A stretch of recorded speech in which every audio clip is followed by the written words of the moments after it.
Now, this is what happens when Jake has too much coffee. I do have a lot of caffeine and a lot of lack of sleep. So we're gonna have some fun. And the 3 miles you did on the phone for the last hour has And, nothing yeah. to diminish it. No, I walked in and told Brie I was hungry, and she said, "No wonder." So basically, we talked 135 a couple weeks ago. We rolled that into the 411 last week to start creating an action plan, and a short-term action plan that allows us to make that realistic and actionable. Today, we're going to talk about is how does this all tie together into the simplest of simple, which is our schedules. Because the 135 is there to create the big picture and some of the steps. The 411 creates those more detailed steps and opportunities for what we're going to accomplish in that week. And then that piece rolls into your schedule. And in Bold, we teach a couple of laws. The first one is if it's not in your schedule, it doesn't exist. Period. The second is it's not about selling real estate, it's about following a schedule. Because if those two dovetail, right, all too often, we can have a gorgeous schedule, it looks beautiful, and yet if we don't follow it, it doesn't matter. So it's having the discipline to follow that schedule. So what I chose to start with today, as Rox and I are having this dialogue, is just diving straight into the one thing and talking about where all this comes together. So in the one thing, Gary starts off by talking about lies. The lies of productivity that we hear about and that we create.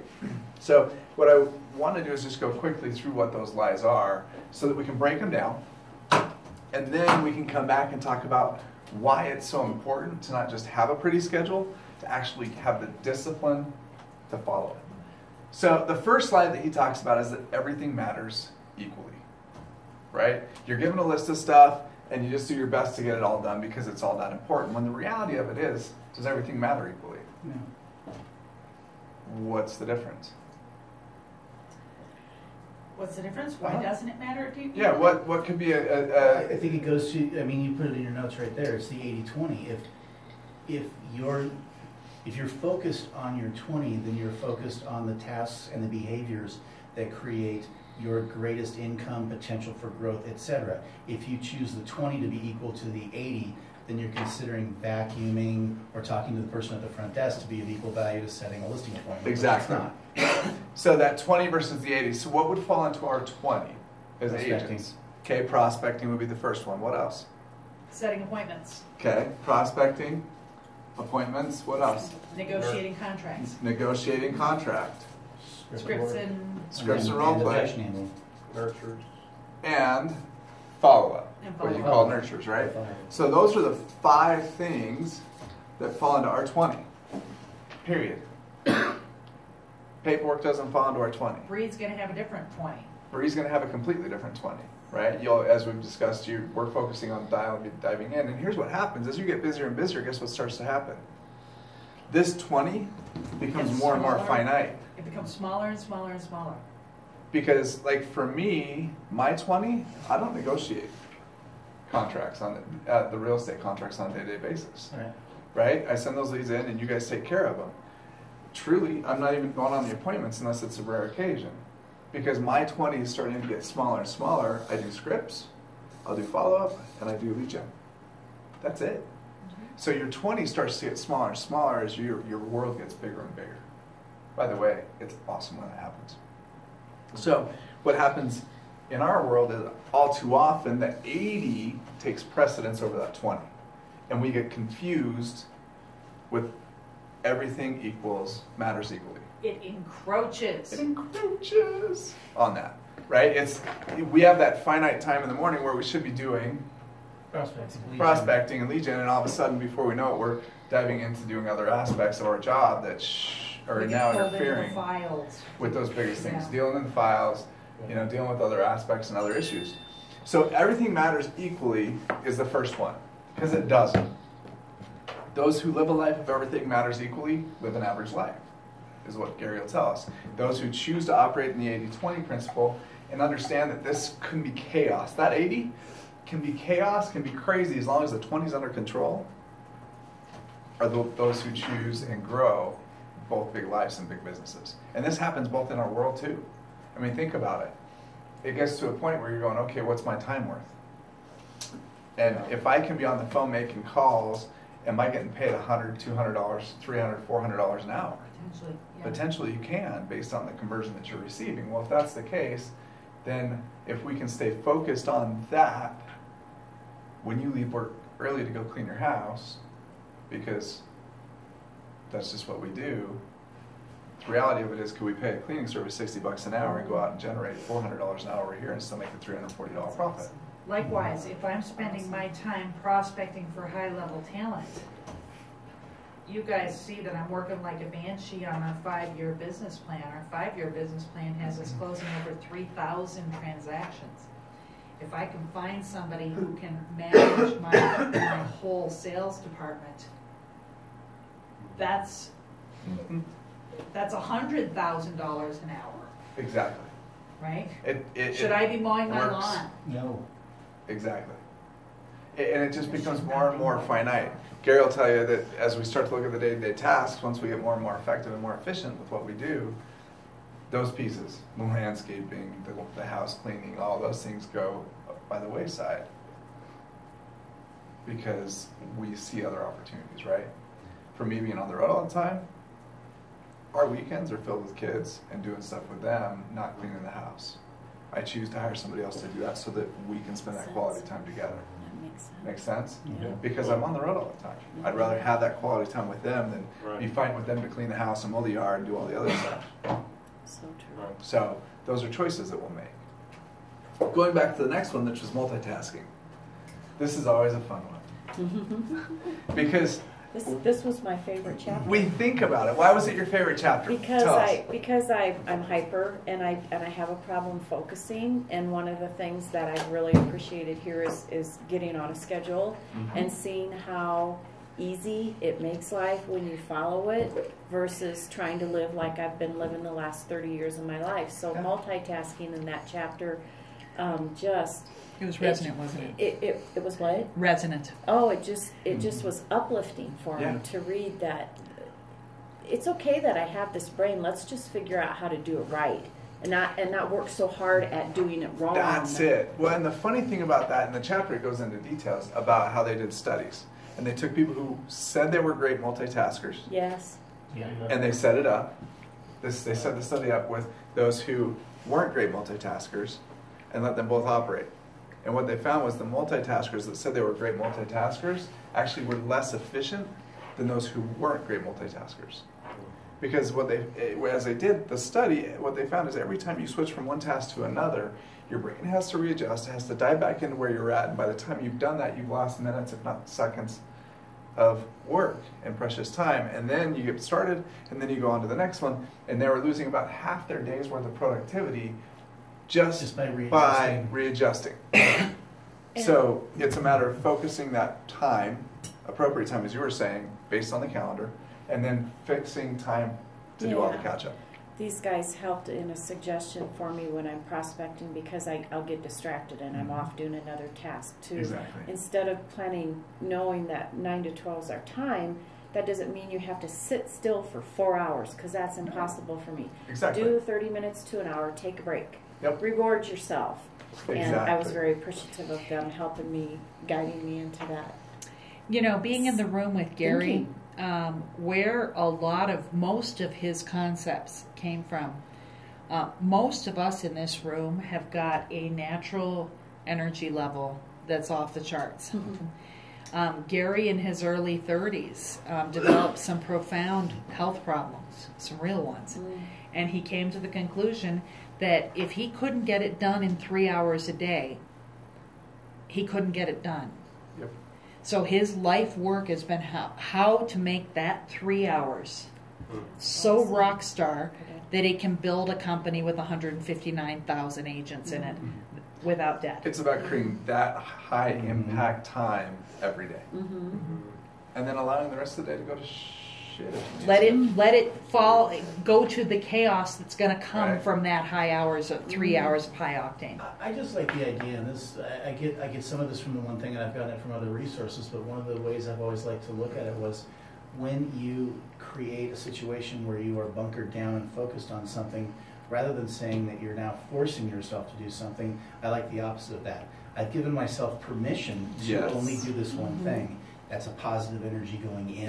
Exactly. And it creates a situation, especially when you're prospecting, that if you can make 50 phone calls versus 10, you get 49 more chances to or 39 more chances for your script to get even better that day, because each one of those is a warm up for the next one. Exactly. Well, and the other piece to that too is, as we stay highly focused on that, what happens is you start to have success, and the success will be a success, right? When you're on fire, keep going. Don't stop. Yeah, don't. Because there's something about the energy that you're pushing out. There's something about how you're responding, about where you're carrying yourself that day. Continue. And by giving yourself that permission to stay focused on that one thing, you'll be able to create that high success, that high level of success. The next one was a disciplined life, that it's just about living a disciplined life. And that successful people live a disciplined life. And what they found is that the most successful people suck at discipline. Seriously. Write it down. This is what they found. He says it this way. He says, it's about having enough discipline to create the habit. I love that. That's it. So in the one thing they found, there was about 66 days on average to create the habit. That doesn't mean it's going to take you or I 66 days. It just means that's the average. Yet, it's having enough discipline to do the task every day to create the habit. Because once you've done that long enough and the habit now is formed, the habit's what's going to carry you. It's not the discipline. Do you need discipline to brush your teeth every morning? Not anymore. No. No, it's it's a habit. You habit. just Do it get out up, of you habit. stick a It's a toothbrush habit. in your mouth, right? And It if takes you- zero If you doubt self-discipline. that, switch hands tomorrow morning and let me know how bloody the gums are. Seriously, right? If you brush right-handed, go to the left, and you'll find out quickly how much that's a habit, and it's ingrained in you, not something you do out of discipline. That's the thing that's profound to me about that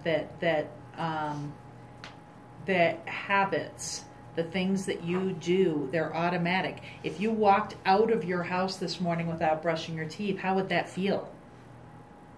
My Furry. whole day would be thrown off. Really Yeah. weird, Right, wouldn't right. it? That's the hallmark of a habit, that when you don't do it, you feel something feel is weird. drastically wrong or weird. This is where Gary hit this point head on, and it was last year at Mega Camp. He got up on stage, it was 9 a.m., and he looked at the whole group. There was like 11,000 of us in the room, and he said, if you all aren't feeling weird right now because you're not on the phones, you have not created the habit of lead generation. And we all said, shut up. And literally, you could have heard a pin drop. 11,000 of you. 11,000 of us just said, went, shut up. mother son of a, did he really just go He there? just straight did. to it. To all of us. And it's the truth though, right? Well, and I was having a conversation with one of the guys in the Gary room coming back from Mega Camp, and he told me that his lead buyer specialist clocked his 100 contacts at Mega Camp Made sure you got them. Because they're that routine. because it was a and that habit, ingrained. That's awesome. and he wasn't going to let that habit fall. And it's that powerful. The next piece, willpower is not on will call. So let's talk about this for a second. There was a study done. I'm going to show you this. I'll pass it around so you guys can see it.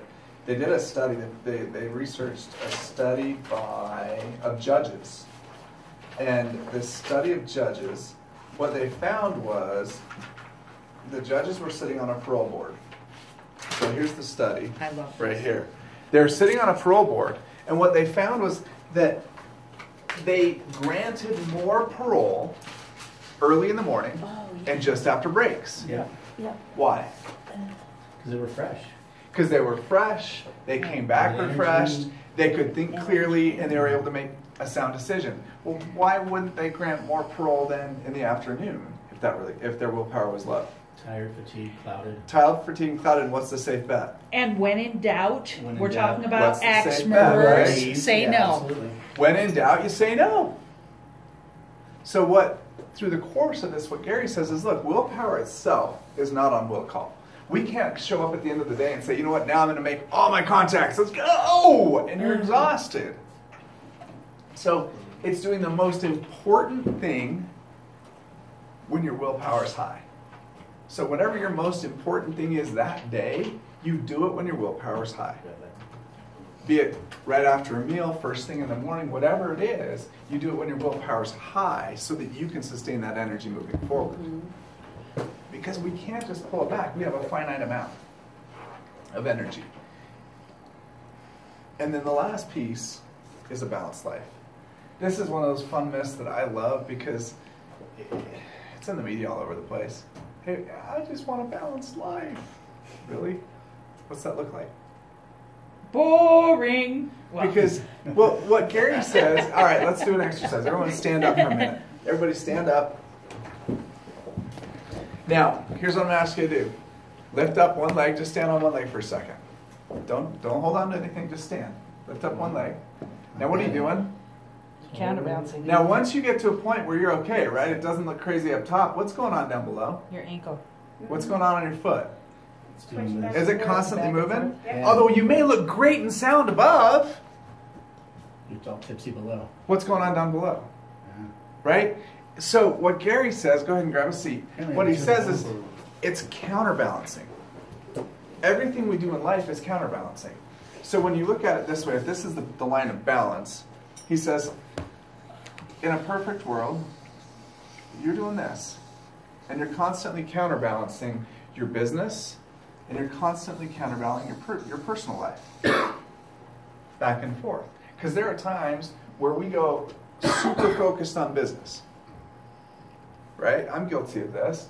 October is my busy time. I'm on the road 5 days a week. Go. And by the time I get back, because I've been on a different hotel, different airplane every night, by the time I get home at midnight, I'm exhausted. So am I able to give everything? No. So I counterbalance back. Over Thanksgiving, we take our trips. We'd spend a lot of focused family time together through those courses to get back on track over here. Make sense? Mm-hmm. So it's always about counterbalancing, and the key to counterbalancing is also having conversations with those around you care about, to let them know where you're at, so that you've got permission to go crazy on the work side for a while and just get things booming until you can get some focus over here on the family time. Now the other thing he says though is take time for yourself, because it's when we're away from the business that we also have those great ideas, those great conversations, and things peak out. So take time to get away from it as well. Just understand that balance itself is a myth. There's just no such thing. It's about counterbalance. It's about being willing to take the good with the bad. It's about being willing to pull away sometimes in the business so that you can focus on the family, and vice versa. And giving yourself permission to do that. Well, how do you give yourself permission to do that? What has to happen first? To have all the other ones in mind. You've got to line everything else up, right? You've got to know that your business is solid here so that you can take that time away. Mm-hmm. And your business is solid here by breaking through the myths and the lies, and then going back into that 411 and going back into the 135 and putting all of that into the schedule, and then honoring the schedule that you write. Because that's where the key comes in. So a couple quick things. Go ahead and pass that around.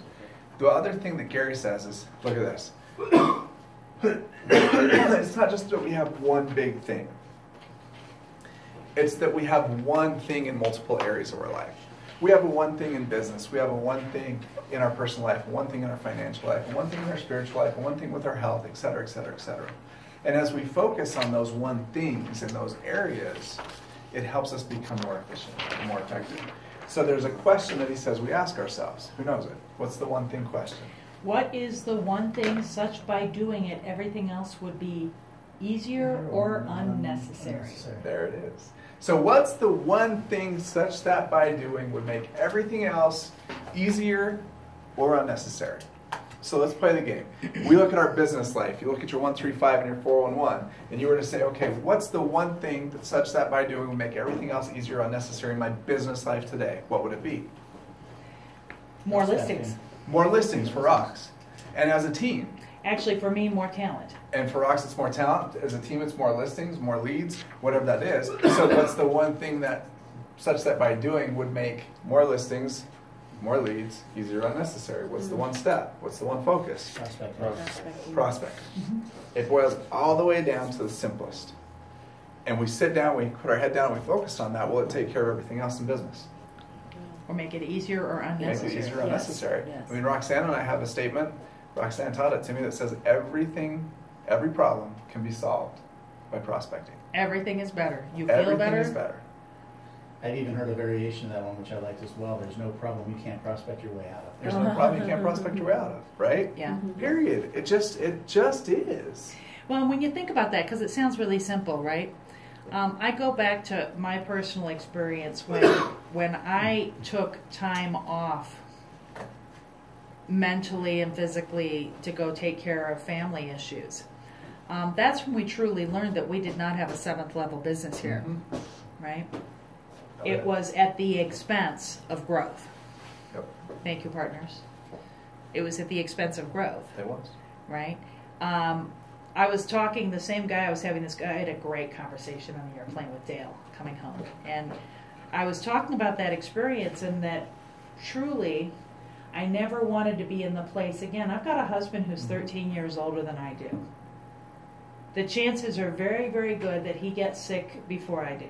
Exactly. And it will be irresponsible for me to not be in a financial position or a business position if and when that happens, to not be able to take the time off that I need to. Irresponsible. Correct. Yeah. And that's the key.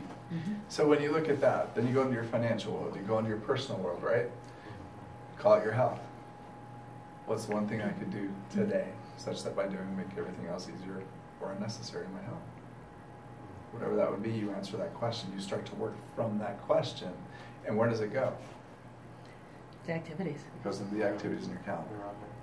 Okay? So all those pieces are those variants that start to roll into your calendar. The reason I start here before we go into the simple process of calendaring is because, I mean, you guys all know what a calendar is. We can preach, follow your schedule, we can do all that all day long until you understand that these are the myths that we've been living by for most of our lives, and that they're truly myths. Everything else will get in the way. So let's talk about calendaring for a minute. I know you guys have been doing a lot of this. I say it's simple as literally pulling out a Crayola and crayon and just going to town. It's that easy. We make it complicated. So if we take a calendar and we break it down right into the full week, call it what you want, break it down by times, et cetera, et cetera, et cetera, et cetera, et cetera. Here's what we do.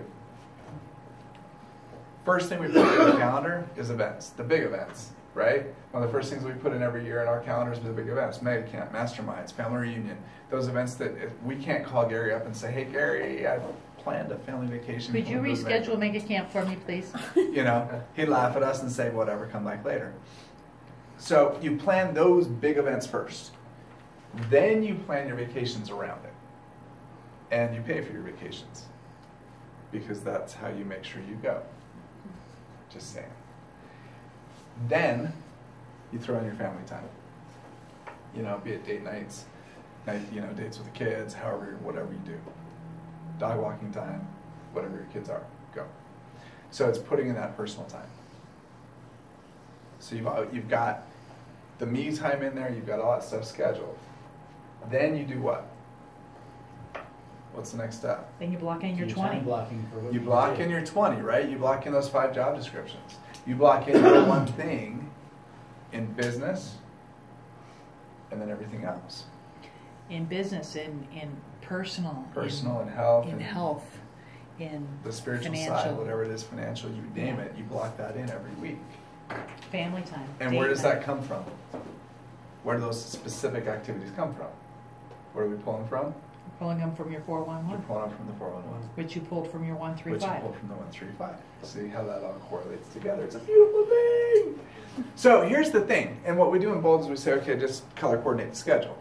So if it's one of those 5 job descriptions, it's green. Just make it green. And your goal is to what? Fill that calendar with Green.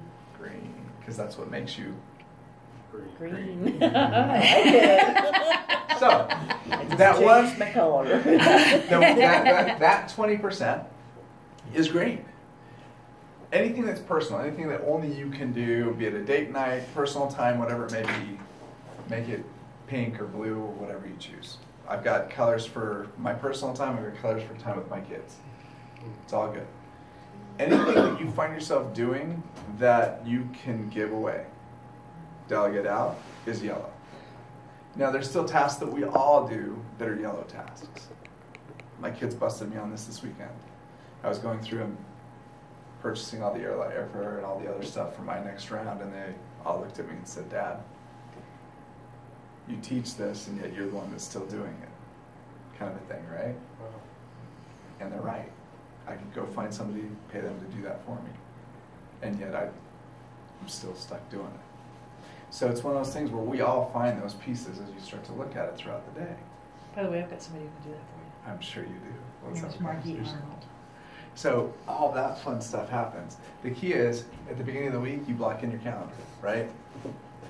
So you get your calendar blocked in, and then throughout the week, as Roxanne's been teaching you, if you complete it, just put a quick check mark on it. If something got in the way, write down what it was. And this is truly just being honest, because what happens at the end of the week is then you can look back and say, okay, these are the pieces that got in the way. So what it means is either those pieces are more important, or we need to block in time next week for those pieces. Or delegate them. Or delegate them off, all that kind of stuff. It Create becomes a a system. very transparent way for us to see our time and utilize it at the highest level possible. Again, going back into that 20, right? The more of our 20 that sits on the calendar, and the more of the 20 we do throughout the day, the more effective we become, the more money you can make. And the more likely you are to achieve your goals. I mean, what would your day look like if you focused your whole day on the 20%, Right. not just 20% of it? Gary Keller, that's what it would look like. That's what it would look like. So, highly leveraged, and boom. And off we go. Even we're having this conversation with Bria. She's getting ready to hire her assistant. Same thing. It's what is that person going to take from you so that you can start to see what your 20% is, and continue to grow into that level, right? And as we do, as we continue to grow, we continue to create more business and continue to create a larger team with larger opportunities, that 20% becomes more and more finite. It's fun. And that's the crazy piece, because the other myth is big is bad. And all too often people go, well, if I go big, then I've got a bunch of chaos. Well, the reality of it is you don't. Because the bigger you get, the smaller you get. Yeah, that's leverage problem. Right? Because the bigger you get, the more finite your responsibilities become. I have 3 responsibilities out of those 5 that I do every day. Lead generation, lead follow-up, script practice, and role play. That's it. Because everything else is leveraged out. And it works out well. I mean, I sent $1.5 million in last week in referrals. Pussy. So, and it's because those are my focuses. Make sense? So it's not that I'm not here. It's just I go out, do my prospecting in a different way, and off we go, and send that into the team. You know, I mean, how many responses did you get for the open house flyer? By the way, that'll happen again this week. Just a heads up. Right? I mean, what, 30, 40? They're still coming in. And that's just another way for us to capture that information for those agents and create referral resources from out of town. So it's all purposeful, and that's the key. So it's looking at your calendar and saying, okay, is this purpose-driven, or is this just activity-driven? What's the purpose behind it, and does it have a great purpose? Because as we move forward with purpose and that diligence, the calendar makes sense. As we move forward with purpose and that diligence, everything else that we do makes sense. And as we start to identify our own purpose and our own passions, everything else becomes easier. And that's the key to it. So it's not about just having a pretty schedule. It is. If it's not in your schedule, it doesn't exist. 100% true. Because if it's not, you'll forget about it. You'll miss it. It's also not about selling real estate. It's about Following a schedule. following a schedule. And that starts with having enough discipline to follow the schedule and be brave enough to follow it. And then the habit will take over. You know what I love about the habit discussion? This is what I really got out of the one thing, was that each person has got one battery full of willpower. Right? And if you take that one battery and apply it to the first habit, just one habit, I got a coaching client right now who he's great on the phones, but he won't pick up the phone until 9:30, 10 o'clock in the morning. So I said, look, for the next 66 days or until it feels wrong, your one habit to be focusing every ounce of your willpower is picking up the handset at 9. Period. That's it. So for the next 66 days, he's going to spend his whole battery on that one habit. And once that habit is in place, now he's got the full battery again. And just like brushing the teeth, he feels weird if he doesn't pick up that phone at 9 a.m. Now he can apply that one battery to the next habit. So it's like sequentially building habits into your world using Right. the finite amount of willpower that we each have. It's brilliant. Yep. Right. And that's the power in it. Is it's just that simple. Right. It's just not easy. It's us Right. truly having that habit, creating that habit, creating that A passion. different way of thinking. Well, and again, here's the fun part. It's easy when you know what drives you. And that's the cool part about the 135 is the 135 takes you here. And you go, okay, when this is all happening, what can I do? What will I be able to do? Who else will I be able to impact? How's that going to go?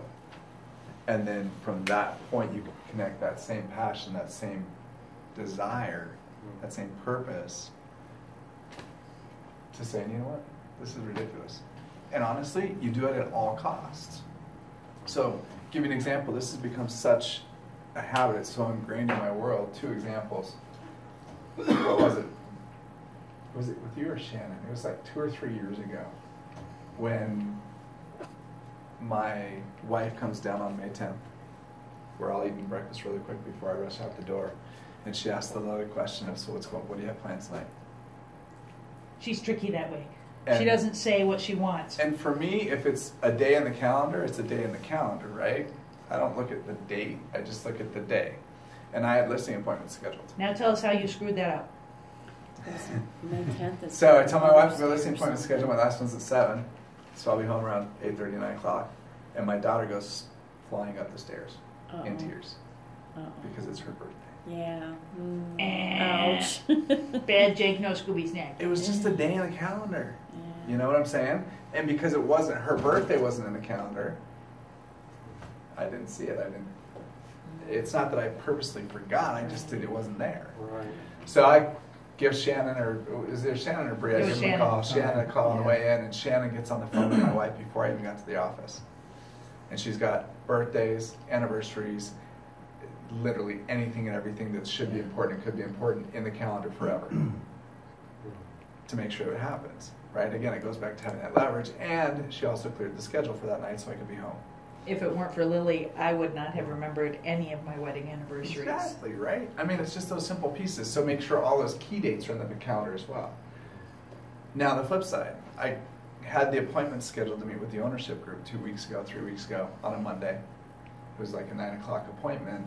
I got a call on Friday, no, it was Sunday, from Rob Tate.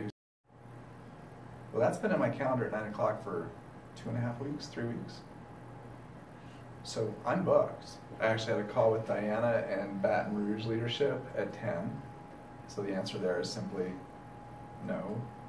And I told him, I said, no, I've got other appointments that are already scheduled. I live on my schedule, so I'm more than happy to reschedule it. I'm not going to move this around. And if that means that I don't have this opportunity, then it just tells me this isn't the right opportunity. Now think about that. Right. Are you willing to walk away from something like that? Because that's how you're disciplined, that's how your habits are formed, and that's just what it is. What And does here's that the fun, say to cool them? part about it. What did it tell them? Your time is very valuable. Yeah. My time's valuable. Just Therefore- because you chose not to set it aside doesn't matter. It also says your time is not only valuable, but that the subtext of that is that you're a highly effective person. Correct. So they met with the other candidate who was much better qualified to do what they were doing, honest truth. I'm new, she's got tons of past experience at a high level, and they decided to wait until they met with me the following week. So we got all on the schedule, sat down with them, and then we moved forward. And even in that interview, one of the questions came out, and it was, you got 5 kids, all these businesses, you're on the road all the time. Are you going to get divorced? Literally was how the question was answered. And the response was no. Because when I'm home, I'm home. And my time is my time. And I set it aside. So in the event that it's an emergency, you leave me a voicemail or you send me a text on the weekend and I'll reply back when I have time to reply back. Because, sorry, there's no emergencies in real estate. There just aren't. So, I like and that. by having that conversation, that dialogue up front, even today during prospecting time, I got a call twice in a row from one of the owners over there, and I just sent it the voicemail. I could have answered. Rox and I were in a meeting. I could have picked it up. However, had I picked up the phone, what would I have told him? That you're willing to break your schedule. That I'm willing to break my schedule and pick up the phone. And what would he have told me? And I would have told Rox what? That you're less important than That her whatever time's this less thing is. important than this. Yep. So I sent him the voicemail. Yep. So there's one key law to this, and that's another bold law that we teach, and that's we teach people how to treat us. We that's train so them true. how to treat us. So with our clients, with those around us, we train them how to treat us. So every time we go to pick up a phone during prospecting, every time we go to break our promise to ourselves, we're allowing others to encroach on that and telling them that it's okay. And that's the big picture. So with that, the challenge is put your schedules in place. Have them color-coded. Know what you're doing. Track it. See how you do against the schedule that you've created, and are we truly doing those activities so we can create the habits, and follow through and see what's getting in the way. Because if there are things that are getting in the way, it's not that they're not important, it's just they need to be put on the schedule. And make sure we schedule time to do those things. And off we go. Any questions? No, that was excellent. Yeah, that was Loved good. it. So, there you I have it. like it because in the example you gave with this new market center, to me, that's also setting precedent to what you would want there. Oh, yeah. That if the leader's leading that way, Yep. then there's no excuses not to follow. Exactly. I love that. It makes so much sense. So we set that up in motion. Thank you. Anything to add? You are USDA Prime Choice Rockstar. That's what I do. I go out and train in front of hundreds of people all week. Every week. It's fun. That's why we're so lucky we've got our own little pet So- gold coach. It's We're awesome. going to have to get you a little dog tag Little dog does this football coach. that says, if found, send to my home. Return to my home. Please return. Please return to my hometown. Postage guaranteed. Well, and this is why I know that as Rox has put it out there, we put it out there as ownership. You know, we're so focused on helping you guys develop the 135s and the 411s is to help you all create that discipline as well. The same way we're doing with our coaching clients, because we know how powerful it is. We know what it's done for us, and we know what it'll do for you guys. And we know how it will help you all achieve the goals that you've set and the dreams and desires you have. I love So it. when we look at our homework, thank you, by the way, everybody, for doing the homework that you've been assigned. This week, by our prospective vision meetings, I'd like you to swing back through your 135s and then your 411s and ask yourself that 135, your goals on the 135, are they specific? Right? And then when looking at those 5 activities for each of the 3 strategies, ask yourself, are these the one thing, use the focusing question, such that by doing those, everything else would be unnecessary or easier. You should have 5 of those, right? That's how you line up your dominoes, right? And what was it? The force of one domino has got exactly enough force, if tipped over, to tip over a domino exactly twice its size. And if you look at that exponentially, it would take 57 dominoes to get to the moon If you just continue to increase the size. from tipping over One one little domino. Right, so when we talk about our domino runs, how do we set up what we're doing? And as we're looking at these huge tasks that we're putting into place, that's exactly what Anthony was saying to me when we were meeting with our YouTube guy in preparation for our YouTube meeting on the 6th. And I'm saying, oh, so should we do this? He said, first we crawl, then we toddle, then we walk, then we run. And then I'd come up with another big idea, and he'd say, first we crawl. Roxanne, we're crawling right now. Okay. Then I get to another, so should I do this, Crawling, Roxanne. Okay. Right. That's about domino runs. Right? Set that up the right way. Set up the right way, foundational. You set that domino run, it knocks over something twice its size, which knocks over something twice its size. They just continue Those to lead are the next. habits of highly effective people. Exactly. Yeah. Cool. I'm running. Stephen, Are you I'm off for out. prom dress? I'm off like a prom dress. Tell Timmy's son I will. that I say hello. Do you want to see me in a prom dress? Huh?